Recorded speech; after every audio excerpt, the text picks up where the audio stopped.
Surprise! You couldn't see me, could you? I was camouflage. Happy Friday.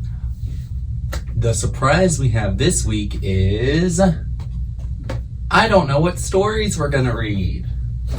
I let 3 of our staff members pick a story, and I'm going to read it for the first time when we pull them up. So, let's see what happens. Our first story is called Farmer Duck. And I know by the order they're stacked in who picked them. Diantha, our director, picked this story.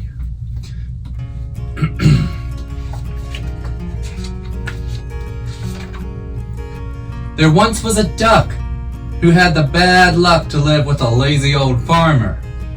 The duck did the work. The farmer stayed in bed all day. The duck fetched the cow from the field. "How goes the work?" called the farmer. The duck answered, "Quack!" The duck brought the sheep from the hill. "How goes the work?" called the farmer. The duck answered, "Quack!" The duck put the hens in their house. "How goes the work?" called the farmer. The duck answered, "Quack!" The farmer got fat through staying in bed, and the poor duck got fed up with working all day. "How goes the work? Quack!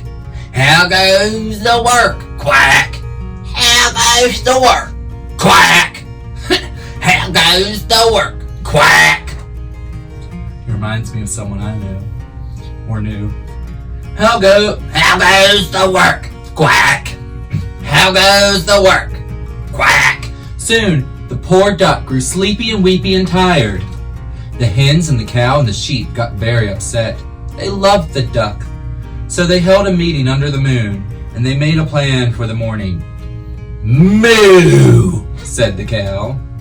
"Baa!" said the sheep. "Cluck!" said the hens. And that was the plan.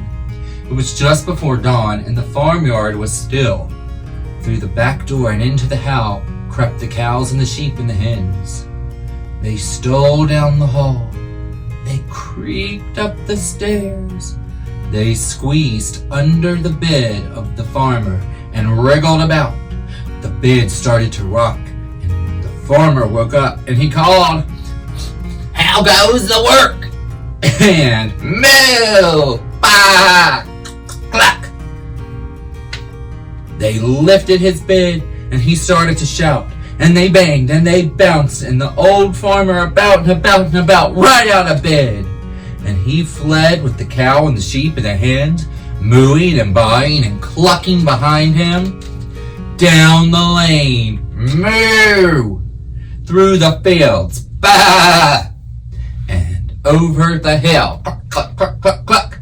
And he never came back. The duck awoke and waddled wearily into the yard, expecting to hear, "How goes the work?" But nobody spoke. Then the cow and the sheep and the hens came back. "Quack?" asked the duck. "Moo," said the cow. "Bah," said the sheep. "Cluck," said the hens, which told the duck the whole story. Then, mooing and baaing and clucking and quacking, they all set to work on their farm. The end. And that was Farmer Duck. Well, good, they should chase that lazy old farmer off. How he's rude. Alright, our next story, and I already know it's Hannah's, but I can see a possum on it. So our next story was picked by our new Weir's Cave librarian, which has been postponed in its opening, but her name is Hannah, and she's pretty good at what she does, so I'm going to trust her. This one's called Why Possumundus Has No Hair on His Tail. Possumundus. Possumundus was swinging on the porch swing one day when Skunk came pussyfooting by. "Hi, Possumundus," said Skunk. "Hi, Skunk," said Possumundus. Skunk and Possumundus were waving friends, not play-together friends. So they waved, and Skunk pranced on by, swishing her thick black and white tail. Possumundus kept lollygagging there on the porch, thinking and swinging and swinging and thinking about tails. Skunks have thick black and white tails, he thought, and foxes have bushy red tails, and even hares have fluffy white powder puff tails. But my tail is just pink, naked, and funny looking. After a while, Possumundus went inside to find his mama. "Mama, why don't I have hair on my tail?" he asked, climbing onto her lap.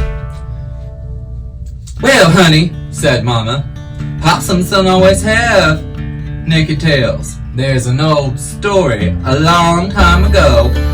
Papa Possum, your great-great-grandpapa, had a fluffy little powder puff just like hair. All possums did in those days. Now, Papa Possum was a mighty smart fellow. He could fool animals much bigger than he was just by playing dead. And oh, what a storyteller he was, but in spite of his smarts, sometimes he got himself in trouble. And this was one of those times. Papa Possum was sleeping peacefully in his cozy bed one morning when... Guess that's what a possum sounds like. Papa Possum got up. "Who's that? Is that you? Stomach growling and groaning and kicking up a ruckus. You are one hungry stomach. What's that you want? Persimmons, you say? Well, persimmons you'll get." So Papa Possum headed down the road, looking for persimmons, and by and by he ran across his friend Hare, and they started jabbering and confabbing. "What are you up to, Hare?" asked Papa Possum. "Nothing now," said Hare. He looked tired. "I've been working hard, planting, watering, harvesting." "Oh, I wish I'd planted something," moaned Papa Possum. "Stomach wishing it, too. Hear that rumbling? He's craving persimmons." "Persimmons!" Hare said. Sounds good to me, too. You know, Bear likes persimmons because they're sweet as honey. So he planted a whole mess of persimmon trees. Now, Hare wasn't so good at climbing trees, but he sure was good at cooking up plans. He figured he could get himself some persimmons and get Papa Possum to do all the work. "I'm sure Bear would want you to have some, Papa Possum," Hare said. "You just climb up in the tallest tree and throw those persimmons right on down to me. Then you take your half, and I'll take my half. Deal?" Before Hare finished speaking, Papa Possum let out. Hare followed close behind. Soon Papa Possum was perched on the highest branch in the tree, gobbling persimmon after persimmon. "Oh, what else say now, Stomach?" Papa Possum cried. Stomach was happy, and Papa Possum was happy. Between bites, he sang at the top of his voice, "Persimmons, simmons, hop in the tree, plenty enough for Stomach, and plenty enough for me." But Hare wasn't happy. "Hey, Papa Possum, throw those persimmons down to me." Papa Possum threw one, and gobbled three. And in between gobbling, he kept right on singing, "Persimmons, simmons, hop in the tree, plenty enough for Stomach, and plenty enough for me."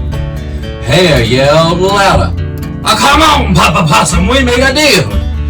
Papa Possum threw one and gobbled five, then sang a little louder, "Persimmons, simmons, hop in a tree, plenty enough for Stomach, and plenty enough for me." Now Hare was mad. All those persimmons for Papa Possum and hardly any for me. He'll be sorry. And Hare hightailed it down the road. Who do you think he met on that road? That's right, Bear coming home. "Hey, Bear," Hare called. "You hear that singing? I think maybe there's someone in your persimmon patch."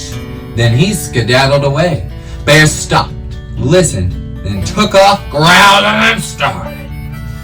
Papa Possum was singing so loudly he didn't even hear Bear coming.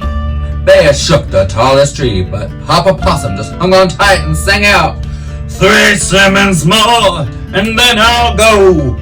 Bear shook harder, but Papa Possum hung on tighter and sang out, 2 Simmons more and then I'll go. Then Bear gave that tree a ferocious shake, and Papa Possum hung on for dear life. Even then he sang, just one more cinnamon more and then I'll go, which I think was just one more cinnamon and then I'll go. Bear shook that tree so hard you would have thought the earth was gonna fall apart. And finally, down Papa Possum dropped, down in a shower of ripe persimmons. The instant Papa Possum touched the ground, his feet got going and bolted for the fence as fast as a racehorse, but Bear was fast too, and he got closer and closer. Stop, you persimmon-picking possum! I'm gonna teach you a thing or two! Snarled Bear. Just as Papa Possum slipped through the rails of the fence, Bear chomped his teeth around that little powder puff tail, and he wasn't gonna let go. No siree. Bear pulled one way, Papa Possum pulled the other, and that fluffy little powder puff tail stretched. They pulled more and it stretched more. Why, it was a tail tug-of-war. At last, Papa Possum was free. So he kept right on going and going all the way home. And Bear, he was back there at the fence with a whole mouthful of hair. Believe it or not, his teeth had stripped that powder puff tail clean and stretched it into the longest and skinniest tail you'd ever seen. Stomach wasn't quite so fond of persimmons after that. And Papa Possum, he'd lost that fluffy little powder puff tail. Now you might think that Papa Possum was kind of embarrassed about his hair that was so pink and naked and funny looking, but he could always make something good out of something bad. And it turned out that tail came in pretty handy. Papa Possum found 1,000,000 different ways to use it. And ever since then, Mama said, hugging her baby close, no possum has ever had hair on his tail. Including you, my little sweet patootie. The end. I really liked that one, and I might not have never picked it if we hadn't done Surprise Fridays with Friends. Our last stuff is by Miss Allie, who does a lot of the adult programming in Fishersville. And she picked, it's called The Stuff of Stars. La la la. That's a tongue twister. Let me get a feel for it. Okay, looks like a documentary, and I should use my voiceover voice. In the dark, in the dark, in the deep dark, a fleck floated, invisible as thought, weighty as God. Yet there was no time. There was yet no space, no up, no down, no edge, no center. No earth with soaring hawks, scuttling beetles, trees reaching for the sky. There was no sky, no you, no me, only the speck, waiting, waiting. And then, the beginning of all beginnings went BANG! And in the trillionth of a second, our universe was born. A cloud of gas unfolded, unfurled, zigged, zagged, stretched, collided, expanded, bits bumped, gathered, fused, and throughout the cosmos stars caught fire. Trillions of stars, but still no planets to attend those stars. And if no planets, then no oceans, no mountains, no hippopotami, no violets blooming in a shady woods, no crickets singing to the night, no day, no night. The stars burned and burned. They burned so long and so hot that some of them exploded, flinging stardust everywhere. And the ash of those dying stars gathered into planets, and the planets circled other stars, but still, no bluebirds, no butterflies, still no snails, no giraffes, still no you, no me. The planets closest to the stars stayed very hot. The ones far away grew very cold. But one lucky planet, a fragile blue ball we call Earth, was neither too far nor too near. It circled its yellow star, the one we call the sun, from just the right distance and with just the right tilt to be sometimes warm, sometimes cool. Perfect for turning that starry stuff into mitochondria jellyfish, spiders into ferns and sharks, into daisies and galloping horses, Again and again, stardust gave birth to stardust. Dinosaurs lived and died, making room for humans. Our great-great-great-grandparents and all before them lived and died, making room for more and more children.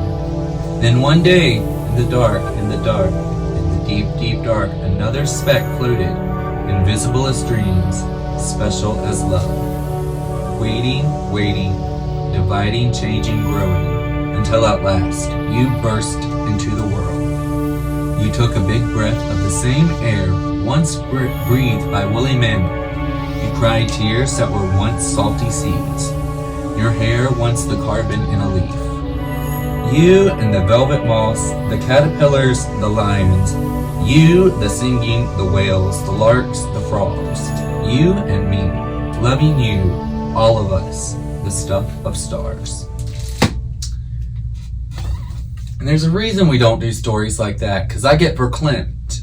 And if you don't know what verklempt means, look it up. Well, that was fun. We'll probably do that again sometime. Don't forget to wear your mask if you go out. Don't forget to wash your hands. A lot more than typical. Stay safe. I miss you. I'll see you next week. Happy Friday.